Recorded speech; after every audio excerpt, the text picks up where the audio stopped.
Love is a beautiful thing. Hey! I'm in love.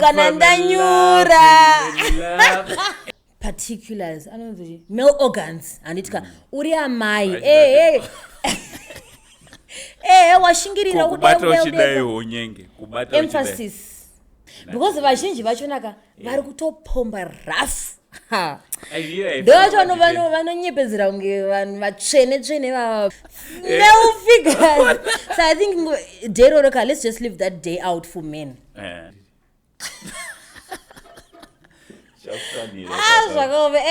Mujolo at this big age of that I have, big age of mine, this I know, guys, I can't be stressed by mujolo. I know we must stress by mujolo. I need and shades anti murukona we are adults. Hello viewers, welcome to another episode of the K-Chap Show here on Saint TV. My name is Nyenge, I am the dimple lady, the groove ambassador, the life of the party. And I want to say happy International Women's Month to all the beautiful ladies, the hard-working ladies who are striving so hard to make ends meet. We appreciate you, we see you, never give up. Listen, I don't do this thing alone. I'm always with the one uncle. Uncle Venyika, Uncle Toti Venyika, the country, Uncle worldwide. I don't know however you want to call him. But ladies and gentlemen, help me welcome the one and only. Boom, boom, boom, boom. Give me a high five. Again. Let's high five each other, Uncle. Because it's not easy to be here. Yes. It's not easy for us to come here and talk to our beautiful, lovely viewers who are always subscribing and always sharing and liking our work. We appreciate you. Danko. What do you say, Uncle? Ayo, in Zurguende. Okay. Ndodombo chinja language. Ndatira sikei, ndarashika. Chabwino. Zurenda bwanji. Mauka bwanji. Bwino, chabwino. Iwe Dimasiari. Zondo yako. Iwe noti ukanetsa unopinda kuchivenda. Yes, because I understand Venda more. I used to speak Venda, but I just knew kuti unenge wabva upa nzvimbo yachonaka saka unenge usanatsoziva, but I do because I once learned Venda. I learned Venda in grade 7. Oh, all right. There's a time when I stayed in South Africa, so I learned Venda in grade 7. So I really. Wambogaro South Africa? Yes. Yes. Dosaka you has South Africa. Update this so no garo inazo. Anyway, how have you been? How has been the week so far? Regadzokere ku last week. Ranga rakanaka. Totenda Mwari takadarika, but pane kumwe kurwiswa nekurwa kwanga kuripo, but we thank God kuti takadarika week racho. Uncle, do you believe kuti kana munhu achirwiswa kune chakanaka chiri mberi kwake? Do you believe in that theory? Ndozva ndinotenda. Do you also believe kuti kana munhu achirwiswa pepe handika zvine chekuita nema-wins kana kuti kurwiswa kunongowanikwawo zvisine nema-wins at all? Zviri pairi. Pamwe pane pasitorina kana mhepo kana varitori vanhu physically chaichai, and then of course life is spiritual. Pane zvimwe zvizhinji zvazvinoitika. Ndakambonzwa life is spiritual. Zvichirevo tichi ndezviri mumweya zvese. Whatever zvinozotanga kuitika and physical zvine kwazvine zvatomboitika and the spirit. I need a lesson on this one. Let's make it a lesson for another day. And iwewe wacho now. Last week rakuranga rakaita sei? Pinda mu weekend. Okay, last week was okay. But then something really happened that frustrated me so much, that pissed me off. Something personal that I did put upon myself. Serious? And this is what happened, but then we move. Ndakamboti asimhepo dzakusimuka chiko chakuitika futi, but then I you know what, this is just an obstacle, this is just a hiccup. Mwana ndinga chitoziya zvanenge achiita zvichida kuti zvikudistract, so ndikati no, I am a conqueror. Hopa zvisi zvemujolo no, hazvina at this big age of that I have, big age of mine, this I know, guys, I can't be stressed by mujolo. I know we must stress by mujolo ere. nina handichaitezvo. Anti muri kuona we are adults. Zvine age. Right? I'm tired. Mwana wangu ari kurohwa neheartbreak, ndiri kurohwa neheartbreak. Baba lemwana. Aiwa, izvozvo handichaita. Ikoko handichisika. Takadari. Aiwa, chingorwadzawo chienda mana. But you can't let mujolo stress you because we are adults. If there's something stressing you, taura zvigadzirisa. Pane zvamakataura nezuro, I'm a big fan show yenyu Natami. Zvekutodaro, I make it a point kuti every Sunday I listen to the show. Thank you so much. We appreciate it. Okay, tisati tatoenda kureka. Nyenge, she's a radio presenter, so ukaenda on Saturday on Sundays 3 to 6 yes. She will be presenting na co-presenter wake anonzi Tammy. Yes. And ndidi kunyeperai vaviri ava vanozwa zvavanoita. When it comes to radio vanozwa zvavanoita, so you can go and listen kuna Nyenge every Saturday. Vana futi, she's good. Tasingatozoto unogona kutaura nevana. My first days it was difficult, I won't lie, but with time, they say practice makes perfect. With time ndakatonoti aikash zvanditori anti Nyenge, anti vemandoro kwati, anti chaiwo so yam. Ona ndabva ndakangana zvandachida kutaura chaizvo. Ndinotaurisa, sorry uncle. Aiwa, inini wacho nawo ndazonyiramba ndoendera, but anyway zvikazouya tinozozvitaura. Okay. Izvo zvokunzi takutopinda hedu munyaya dzedu. Zvokunzi Women's Month mune mazuva nakupi chaizvo? Zvinhu zvakagadzirwa nani ene handizoziva hangu vagadziri vachona, but tichitarisa back in the day, those ancient years, 1960s 19 chakadaro, kune vanenge vakatonyora pasi vakatotaura kuti zuva rinori mwedzi unoyu imwedzi wemadzimai, mwedzi wevana, mwedzi wana baba.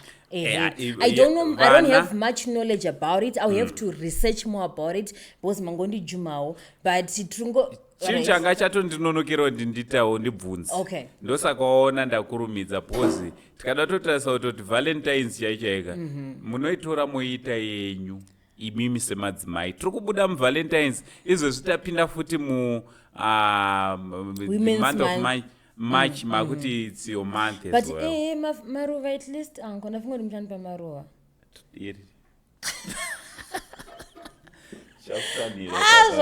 Anyway, it is the month of March, the month that celebrates women socially, culturally, economically, politically, celebrating their achievements that they've achieved in those areas, in the health sector, in the political sector, in the what sector, education sector, media sector, because we're in the media space. So I just want to say, ladies that are watching this episode, we appreciate you. We see you. Never give up. Yes, it's not easy. Zvinogona kurema, zvichirwadza, uchimboda kuti aina ndichazvikwanisa, I want to end my life. Don't do that. We don't quit. We'll keep on moving. We keep on going on. We keep on keeping on. So we appreciate you. Give yourself a pat on the back and say, Ngimbohodo, I'm a strong woman and you'll forever be a strong woman. We love you. Mwah, mwah, mwah. From one sister to another sister. Mwah, mwah, mwah. We love you. Vakurwadzwa neso ameno zvavo. Jere nyuri chasvika uri Father's Day. Andirambe, but iwonaka indinozoita right. Wabva watotaura nyaya yeFather's Day. Ndinozoita problem because see, all right, we celebrate you ladies. Happy Women's Month, and I uncle saying the only zim uncle aiwa hanzvadzi yenyu anditi semadzimai sekuru venyu ndiri kuti happy Women's Month. Thank you. Andi ndagona here ipapo kunatsonozererawo so thank you. So but chinondibhowa manje nemadzimai inyaya yekuti zvoni tiri kucelebratai but tikazonzi wamwedzi kana kuti rave zuva raana baba pakunzi happy Father's Day, unoona umwe munhu anobva ita speed oyo nebitterness dzake akadzitakura obva anonyora ndini baba mumba kwangu saka happy Father's Day to me. Why would you do that? Imimi madzimai sei ana Nyenge muchizodaro semadzimai vamirire ndowandinaye padrega ndimirire ipapo ka I tine dambudziko hombe ipapo when it comes to that. Tine dambudziko. I'm all for females because I'm also a woman anditya, but ndinoda wanzoda upakura zvakafanana. Uri mukadzi, why uri zviti happy Father's Day to me because I'm a single mother who has raised these 3 kids yanaenda boarding. It's not necessary. Mother's Day yanga iripo wakazvi appreciate, you gave yourself flowers. Good for you, mamas, but this is Father's Day, and let Father's Day be for fathers. You are not a male figure, and you don't have male particulars. I don't know, male organs, and uri amai. Hey, washingirira emphasis. Oh, kuti zvine kamwe kakuwanda. Nandicho kuti ndotichisana nawe pa example. Kuti male figures. So I think day roroka, let's just leave that day out for men. Ndozoti ngona kukurirwa, you're trying to fight the age uda kuposta, but leave that day for men because you're not a man. Instead, appreciate the uncles, your male friends, your whoever who's been there for your teacher. Mwana wako andorina teacher wechirume antomira safather figure. Appreciate those people. Wonyarara wosena nazvo. Dera ko ripo, tiri mu women's month. Appreciate yourself. You're a strong woman. You're frantic for your kids. You are trying to make ends meet for your kids. Appreciate yourself. Mother's Day is coming. Appreciate yourself. We're done. Because izvo zidai tiri kutozvito sesusana angozwa ndonezva kuti padeni apana munhu ndini mind is this you marketing yourself? Hazvagara zvozikana pandicharoora senyika zvichazikanwa nenyika yese. Hazvisi zvinhu zvichavigwa kunzi angova nemukadzi. And so I'm not marketing. By the way, ndine munhu. Ndinotone munhu wangu. That's good. Love is a beautiful thing. Hey! I'm in love.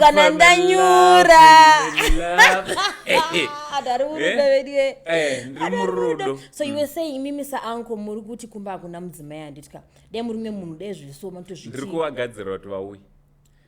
She's coming anytime soon. My love, I can't wait. Life without you is incomplete. Izvo zvindari kutowana manyuku ndichaziva here zvatachitaura ipo panapo. Why did you bring this issue? I am muri love. So ndiri murudo. No, but so ndati ndingogadzirisa ipapo pauri kuti is this you marketing yourself? I'm not marketing myself. That's good. That's good. Anyway, I'm a fan of sadza. Andika, I love sadza. I prefer, let me just say, I enjoy chikafu chandinozvibikira ndega. Padenga. Mai manyongo chitotoro dono biki uchipapa. Sadza next countryside. I love sadza. And I was told by my trainer, akaniti Nyenge, if you want to shed off some weight andika, sadza zvideomboti mirei. Ndikati takutopesana. Takutodai. Because inini nesadza. Kuti ndite chigwindiri kudai. Isadza mufunge. Kuti iwewe unzi ndiwe. Inonzi sadza. Those type of food yet. I mean guys, what do you mean? I love my sadza. Anyway, I love sadza that I cook at my house anitka. Sadza remu street ndine ma question mark akawanda. Not everyone is unhygienic anitka. Avasi vese vane uchapa vangatori right. Pane chingofunga kuti mvura yashandiswa ndeipi? Zvafambiswa sei? Imimi uncle munodya chikafu chemustreet. Andorova shamwa. Ratononokera datonori. Munorova chibos kune vesadza ka, kune mabhega, kune magearbox. But wamborwa gearbox here. Ausikunatsorizwa because hapana patinocharwa gearbox padeni. Aliziva kuti ndakatenga gearbox kuseri kwere kumaraini kwangu kwanika ndenda mashops. Va parakunhuhwirirapo nanimwe shangana nzi 10 shout out to you 10 that was before aenda ku north of Samoro ndikati 10 ngatimbodya apa zvikanzi board vanongoti vanovisira kamuka akela chichi pane mhiripiri pane chi ati zvinenge zvinonaka izvi ndakati ndichiti ndichiti pa richiita kuputika handikona mota richiiti pa unoriziva here gearbox tichi maballs ka ndakazoziya leto tanonzi maballs ndaisatomboziva kuti magearbox andokaona bhuru richifamba paya riri wakarohwa ende rakandiputikira. I didn't like that. Maybe munhu akamabika akakanganisa ndakabva ndati never again handichadyi street food after that bad experience. nemagearbox aiwa usikuziva pane vamwe vanobika Nyenge varipo vanobika unozva kuti totori nepambato tonodya kapoto izvi tichitobva panapa totonorwa kapoto manje ndoke kuti kanenge kane matumbu malivha zvikanganwa hama makumbo imomo zvikada hake akada kuzozvinyanya ubva ati nemusoro weuku saka unonozvipiwa zvese ubva wati pakona ubva wati tuveji ubva wati kasadza kachipisa anyway hatisi kutidya but uri kuona kuti mumastreets imomo pane tumwe alright pane tumwewo tumarestaurant tunoita semumastreets but ukanocheka vanotori nemalicense avainawo ekuratidza kuti license yayo yecity council unotoipiwa nezvo veutano futi vanouya voita maassessment voongorora kuti pamuri kubikira pacho pakamira sei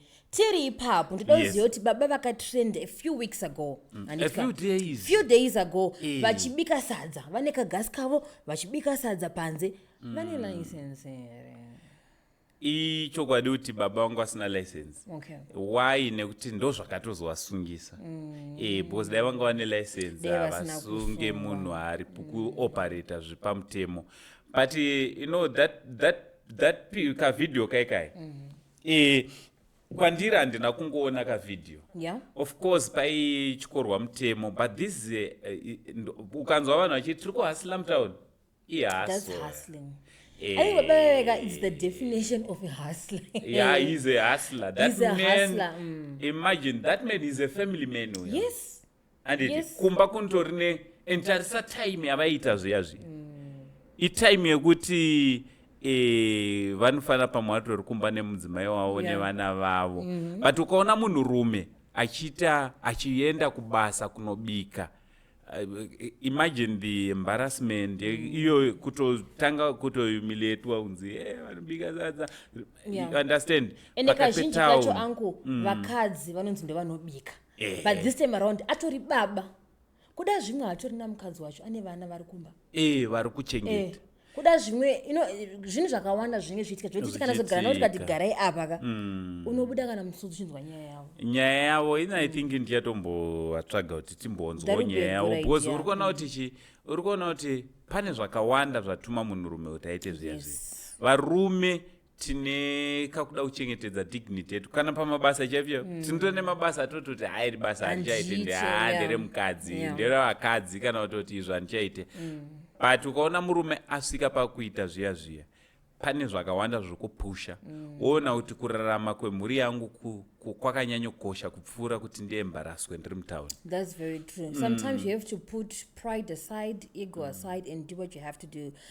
Panyaya yekuti unenge watumwa kunzi uite something handitya zvakafanana maladies atinoona ladies of the night veve back in the day there was a time when I would judge them chiti hada azviita izvo ashiya zvokuti chakazoti but nekukura unzwisa life kuti aiwa iwe unofunga kuti munhu nedzake dzinodhonza anoenda unomira ototi kune vanenge vakatongorova lanjereka obva ngoisa koti mona dzifobva ati takatomboitirwa kaizvozvo apana ndine munhu wangu munhu angati baby wona ndiri baby chokwadi aunototsama not even I'm not like that I'm not but ndakatoti munhu yeka munhu atori nemhuri adotochengeta pachezvake adozvichengeta oito kumashure kwakaningona akatori netrain yevanhu adotochengeta saka let's not be too quick to judge ngaite madomasi ngaite chakati but we don't know her reasons ini ndakadzidza kuti I think people tinekauda kuti aizvazviti we judge easily we are quick to judge and what you don't know is we sin differently we think kuti hanzi iwo kadaizo hanzi apomba neaba takangofanana saka zvimwe chete tine chingotyora mutemo saka let's not be quick to judge so uri kuona kuti baba vaiva zvazoitika manje tazoona vanhu vakawanda vakuuya kuzosupporta that man and I just want to say a big shout out to my brother comrade Taurai Kantshaya.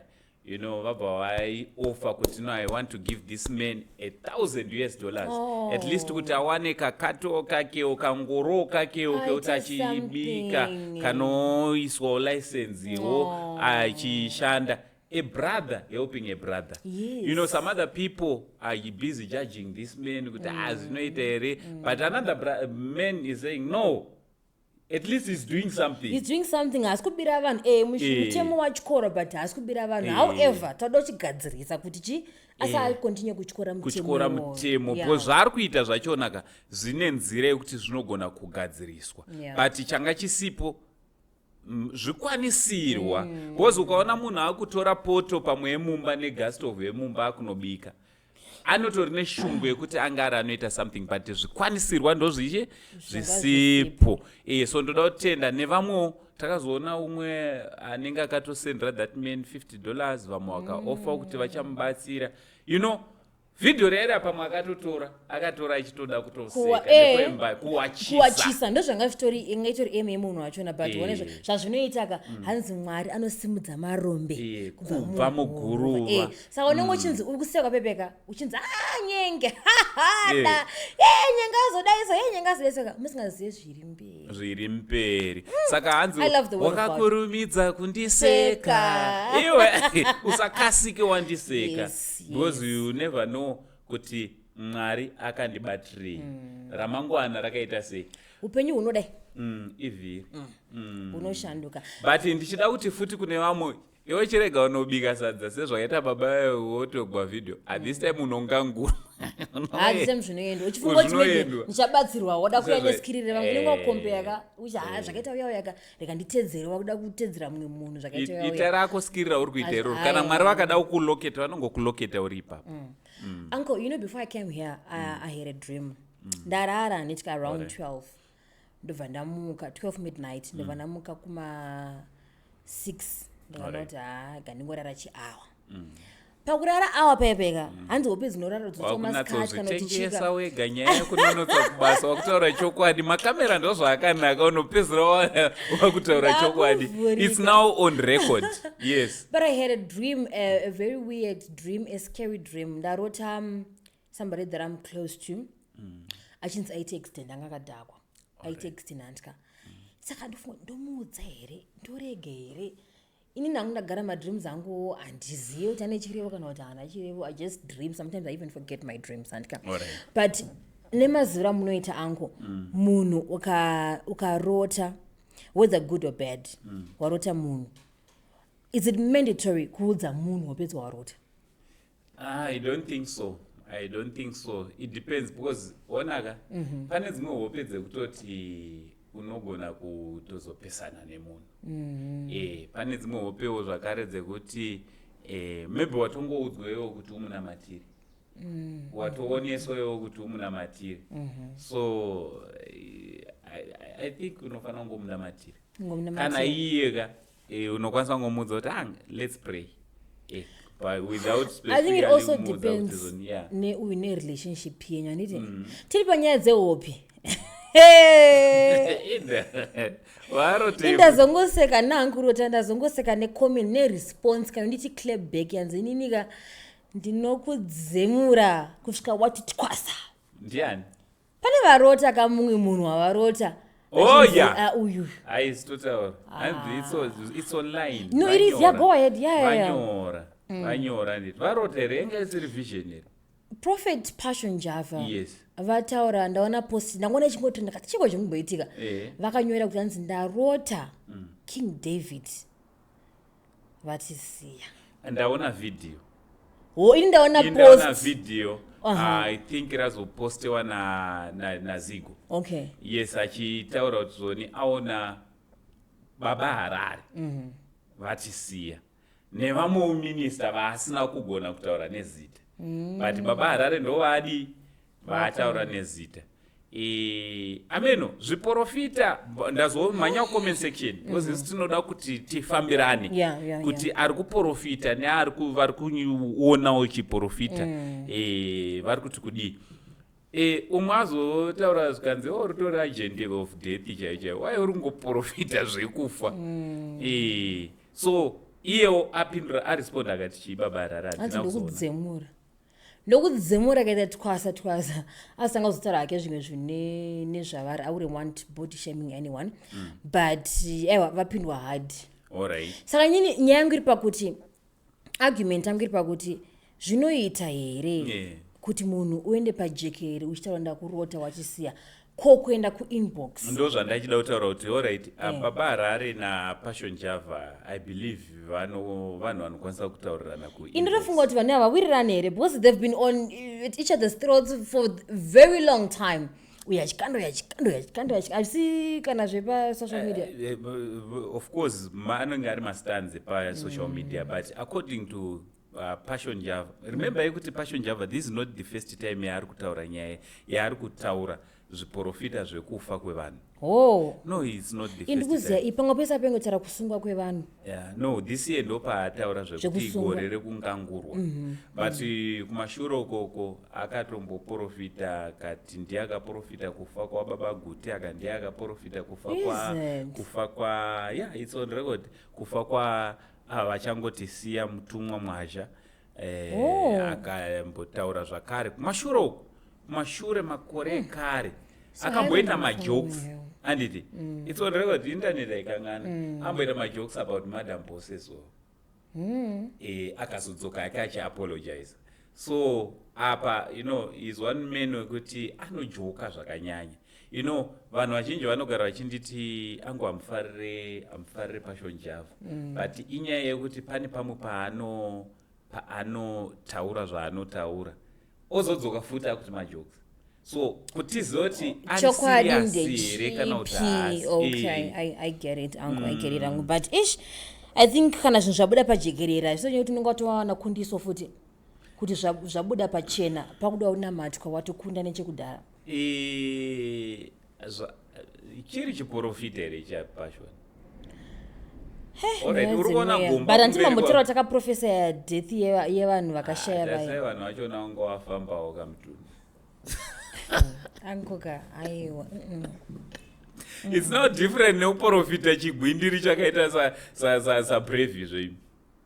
It's not different kuprofita kuti Baba Harare chimunhu mufano wechidiki uyu anditi nekuprofita vane 100 chakuti mati vachararama kuti kusvika rini. It's different. Kuna nosvika 200 havasati tava navo. Asi kune dzimwe nyika. Havasati tune dzimwe nyika. 126 asi unenge wapa level ripi kana wakura asi unenge wadya maChristmas. Unenge waro. Unenge wa level ripi yasi. Is it true kuti kana munhu akura ndivaidzo kaita mudiki? Unenge usingachatozivi. Kana kutofa kwachona unogona kusatoona kuti ndakuenda. Asi but ndiri kurevesa. Alright, mati chiremba tibatsirei. Ndoseka. Usuzoseka. Enda usikutozoseka. Chatoramba wakadaro. Anyway. But wonaka panyaya iyoyo panyaya Baba Harare anditi Passion azonyanyotipisa kana zvazviri zvekuchiprofita chaizvo zvisinei nefame kana kuda kuti kutrenda anditi aifanira kuenda kuinbox. Maybe paakataura kana kunyora yandakaona ndaona iri post maybe anga ari under the spirit ichimuti nyora izvezvi maybe akatombotirai kuenda zvakafanira prophet vaive Horace Melontic vanonyora vanhu zvinhu zvavo pajekerere. Ndakatombodza babes odhumo kuti you know what, I see the shadow of death ndakambomuudza vanhu vake vese anotanga atomboendera kuinbox vese vana aka hanzi ndakambovaudza vana rikiriki ndakambovaudza but unenge wangotiwa mheno but iye Passion Java aregere kutanga amboenda kuinbox kwaBaba Harare. Maybe aenda Baba Harare auya here mukomana ameno ndakutobvunzawo kuna Baba Harare auya here mukomana kuinbox kuzotaura nemi before azoisa pajekerera.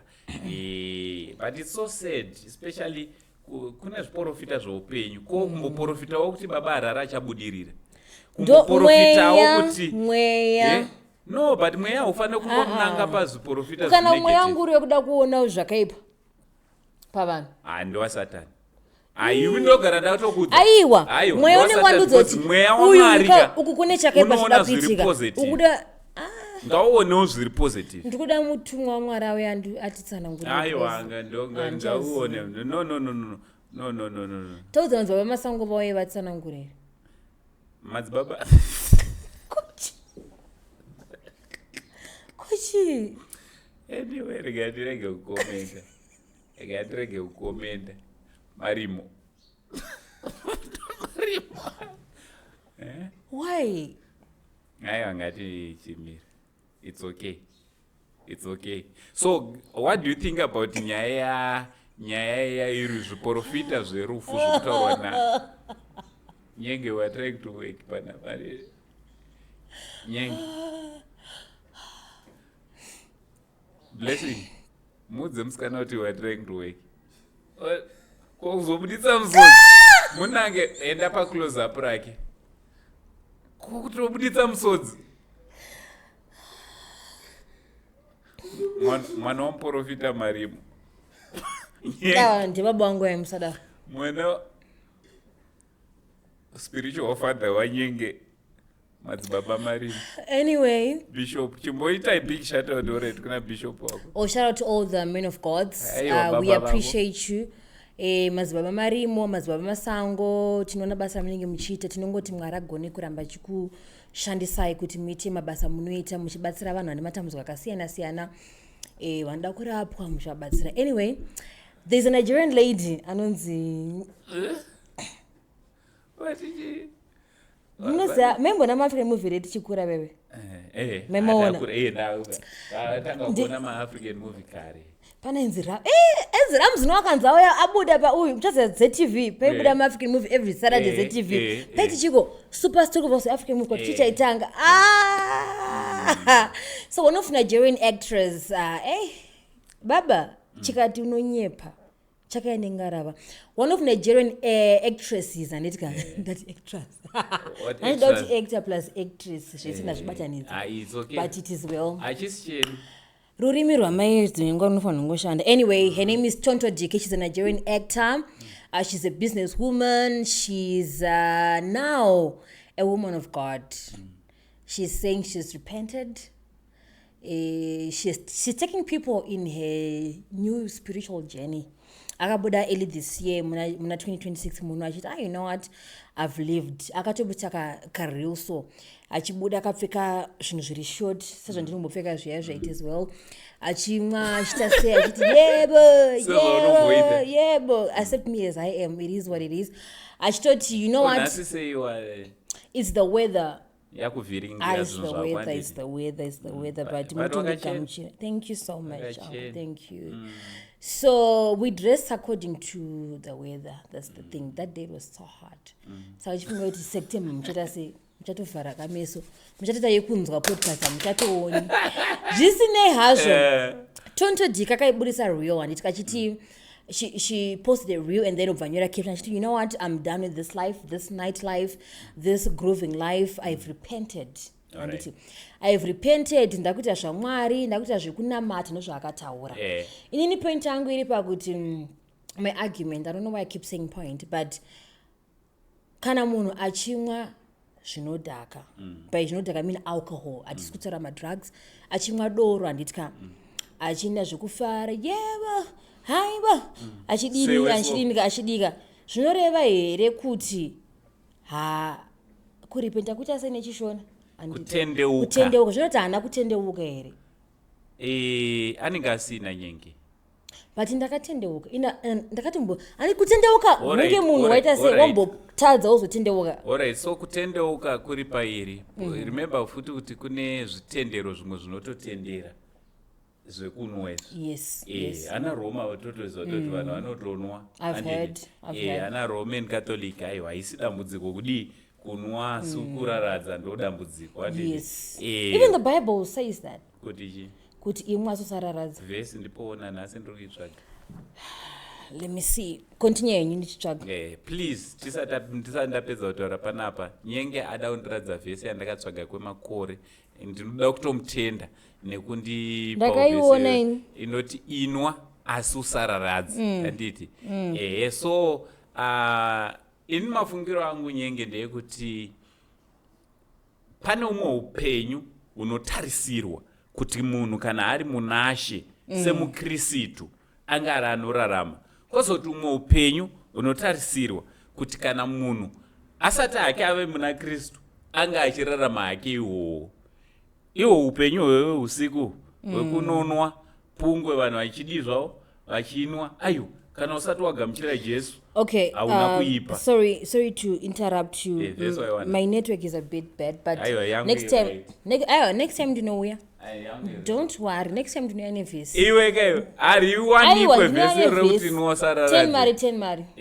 Izvezvi 20 Kuti izvezvi pandiri kudzoka 10 ka 20 nokuti kawina pane kuti kutarisirwa kuno munhu ane kurarama kunofanira kutarisirwa maari pachikristu. Yes. Ndoyazve pakuti inini handifunge kuti according to me, this is my opinion, hazvina kana muprofita mukati kana shoko raMwari kana chii. Zvinonzi live your life the way you want. Live your life to the fullest.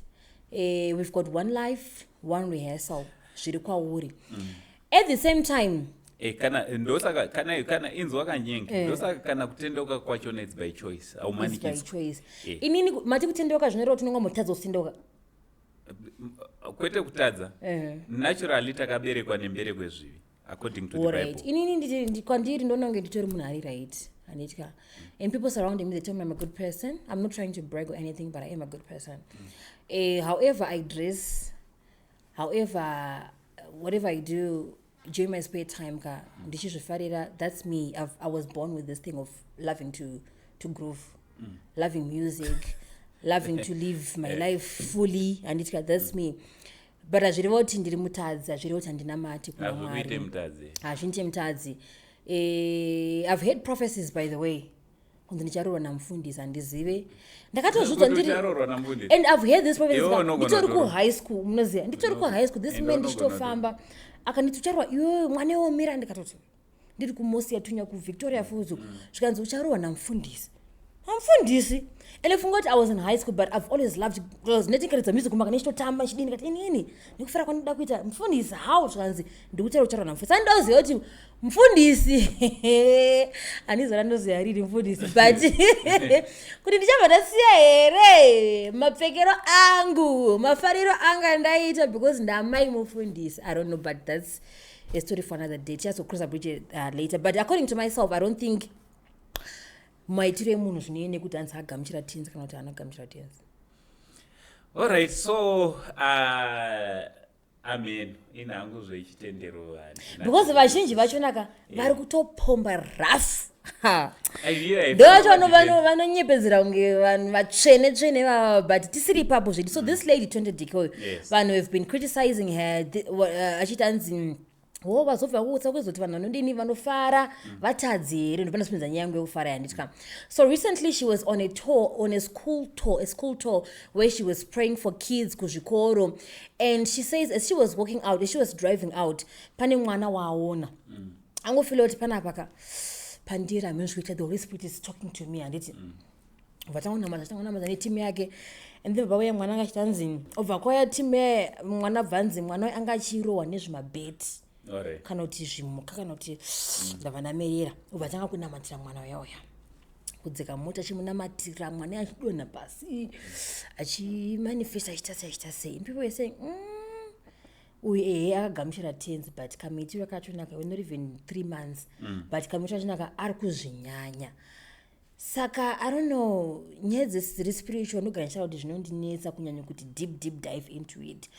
But zvunze zvanoita zvazonyanyisa zvina kana mishonga mukati here kubatira chikristu pamusoro chikazoti mapowers ekunamatira munhu achidonha aya amawana kupi. So nevanhu aiwa munhu akagamuchira tenzi. Saka wanzi chiko greater is he that is in the world in me than the one is in the world. Saka zvikuru zviri maari. So that's one of the trending stories that's been trending of late. Yeah, so urikuona kuti zvonetsa matendeukiro ende kunzwisisa munhu madanirwo aitwa naMwari. You cannot judge kuti and hazvina formula. Hazvina formula kuti zvinofana kuenda so zvozodai. Kana munhu atotendeuka atova muna Kristu ini maziro angu atovamo. Isusu tinogona wedu kusara takujaja kuti zvazodai nokuti vanhu venyama. But iye anenge atova muna Kristu akutorarama according to the will and living a Christ-like life. Yes. According to the will you of see, God. I know the Bible. Uncle, as we wrap up, my mindfulness to be Yes. madzimai Nyenge mufaro kamuri zvekutifara kuti unozvitemba zvako unozvitenda. I pray. I believe God is there. I've seen God in my life. I don't take God for granted. I don't take the word for granted. Tingafare tichiseka tichitaseka, but I know kuti at the end of the day Mwari ndiye mupi nemutori. So whatever you do with your life, remember there's the one above. Never mock his name, never speak anything negative about his name. There was a time when I lost my father and I was like, they say everything happens for a reason. How? Why? My dad dying, it happened for a reason, you know. But you unlearn and learn things. You unlearn Yes. and learn. Oh, maybe you could you know, it's a lot, it's a process, it's a journey. But anyway, to wrap up, you attended Prince Chigwida's album launch. Yes. Streams to stage. How was it? No, ndakafarira kuti kuona munhu achikura. Kasi kutanga ndichiatenda show inoridzwa na Prince, yeah. And ndakaona kukura pazvinhu zviri kuitwa nebrand rakanzi iro Prince Chigwida. Unotonatsoona kutoti akura kubva apa aenda apa. Zvobva zvadzorera ku the word of God rinobva rataura nyaya yekubva from glory to another glory, from faith to faith. Kureva kuti zoni kubvawo pane you don't have to stay pa one faith. You have to grow. Faith yako ngaikurewo uchibva apa ichienda apa. So ndakatenda and ndakafara zvakanyanya. One of my favorite lady preachers in Zimbabwe, she was there. Who is that? Indoda Chaplain Piri zvakudaro. Oh. I'm a big fan ya Chaplain Piri, so I just want to say a big shout out to Chaplain Piri. She was there, and you know, moms vaika vanoparidza ne-life yavo. Her testimony inotongoparidza. She's one person who'ti pavanokwira pa stage. That was my first time kuvaona physical. Okay. Yes, kuti vaonawo face to face. Andinozwa nangu mukana wekumhanya kunovamoresa nopanga pakazara. Ndakaona mavideos ndikati it was packed. It was packed. So Anna Madam Boss futhi, she was there. I saw her performing she's got a song with Prince and she performed a song. She looked good. She looked gorgeous. And Neusi Gamwacho, Dr. Tawanda was there. I love his music. And who else? Piwe Jira, she was there. Who else? Big Meru. Big Meru, he was there. Yes. He's a good friend of Prince Chigwida, I understand. That's great, even man. kutorora vakafurira wakomana Wakati ngati kande mababy pa kitchen. Yes, also Boss Billy from Kadoma. Okay. Yeah, the muridzi way inonzi Iberry launch kana muchipinda mukadoma and hotels iri apa papa. Okay. The boss was there. He graced the event. event. Oh, because Prince is also from Kadoma, did he? Yes, well. Kadoma ine vanhu vakawanda. And I think kusapotana vanhu vemudunhu zvinhu zvakangonaka. But as we wrap up, Uncle, andizive, why is it kazhinji you attended the album launch kwakazara? Yes. But kazhinji gospel artists edu hawane support yakati one day as compared to secular artists. Yes. Inyo tinoda zvenyika stereki here. Vanhu vavo vane vanhu vavo. Vanavo, but zvine musiyano muhombesa. Not even mudiki muhombesa. Why? What do you think? Why is it mauyu edu hawane vanhu vakawanda stereki? Ipapo neno ndichiri kutonetseka nechikonzero chekuti event ya Prince yanga yaiva nemasponsors aiva nepower because yakatopindwa for free. Vanhu vaitoenda for free. But attendance yandinosiona patinosomboenda kwana HKD boss kunochitobhadharwa mari yakawanda kupinda pagedhi. Yatisiyanei neattendance yatakanoona uku. Kwanga kune vanhu handiti get me right, hoya vakange vanayo yanga yakatozara. tichitarisawo zvakare kuti event yakanga ichiitwa for free but haisiriwo mazaruro atinoziva kukanzi kune dance vakomana vedance vakanzi vane dance zviri pachena kuti vakomana vari kuimba music inoda kuvaka vanhu iwe zvinhu zvese izvo zvitikada kutaura show yekuti tinge tiri tinovaka vanhu inoita 3 views zviri normal but tikatanga kutaura zvinhu zvine kakupesana nekudi vanhu vanouya vanodaiwo so zvagara zvakadaro Nyenge. I think it is what it is. We have to accept. Yes. Okay, what an episode. Thank you so much for watching. Please do subscribe on Saint TV. Follow this episode. Did I say episode? Follow our YouTube channel. Follow us on social media at Saint TV, at Nyenge the Dimple Lady. Subscribe, like, and share as well. From the Groove Ambassador, the life of the party, alongside Uncle Saint. We are out. Have a beautiful day ahead. Much love.